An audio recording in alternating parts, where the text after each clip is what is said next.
Hello বন্ধুরা, এই দেখো একটা আমাদের এখানে রাস্তার গাছ, ওখান থেকে ড্যাফল পাচ্ছে আমার দিদি আর কাকার মেয়ে।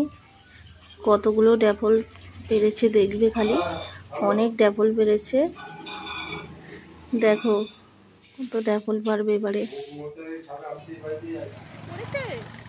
খুব সুন্দর খেতে, ড্যাফল হেভি লাগে। ড্যাফল মাখলে, মাখাটার ভিডিও করে দেবো। ড্যাফল মাখা ড্যাফলটা তোমাদের ড্যাফল খেতে কার কার ভালো লাগে অবশ্যই জানাবে। দেখো ড্যাফল পড়েছে, দেখো আরো অনেক পেরেছে। আগে ভিডিওগুলো করা হয়নি। চ্যানেলটা ভালো লাগলে অবশ্যই সাবস্ক্রাইব করবে।